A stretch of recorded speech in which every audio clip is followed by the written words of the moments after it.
اعوذ باللہ من الشیطان الرجیم بسم اللہ الرحمن الرحیم۔ میرے بھائیوں، دوستوں، بزرگوں، السلام علیکم ورحمۃ اللہ وبرکاتہ۔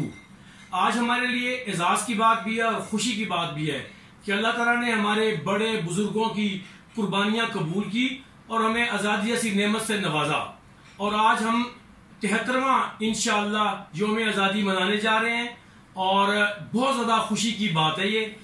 اور میں یہ سمجھتا ہوں کہ ہمیں جو بازار ہمارے کھلتے ہیں ان تمام بازاروں میں جھنڈے لہرائے جائیں، جھنڈیاں تقسیم کریں اور آزادی کو بھرپور طریقے سے منایا جائے اور ترانے لگائے جائیں، اور میں یہ سمجھتا ہوں کہ یہ ہمارے لیے اعزاز کی بات ہوگی۔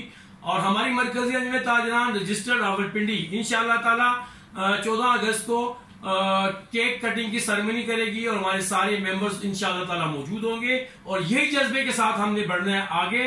اور اس موقع پہ میں یہ ضرور کہنا چاہوں گا کہ ہم تو آزادی منائیں گے، انشاءاللہ تعالی کشمیری بھائیوں کو بھی آزادی لے کر دیں گے، کیونکہ ان کو اتنا ظلم کیا ہوا ہے کہ 1 سال سے اوپر ہو گیا ہے اور وہاں پہ کرفیو لگایا ہوا ہے، ان کو محصور کیا ہوا ہے۔ ہم یہ کبھی برداشت نہیں کریں گے کہ ہم آزادی منائیں اور وہ محصور ہوئے ہوں، ہم اس کو بالکل برداشت نہیں کریں گے۔ تو میں آپ تمام لوگوں سے کہتا ہوں کہ جو آزادی منائیں گے، ساتھ کشمیر کی مظلومیت ہماری جو کر رہے ہیں، وہاں پہ ظلم کر رہے ہیں، ان کو ہم مذمت بھی ان کی کریں گے۔ اور میں سمجھتا ہوں کہ یہ تو 22 کروڑ عوام کو اس آزادی کو ایسے منانا چاہیے کہ دنیا کو پتہ چلے کہ ہم زندہ قوم ہیں۔ مرکزی انجمن تاجران زندہ باد، پاکستان پائندہ باد۔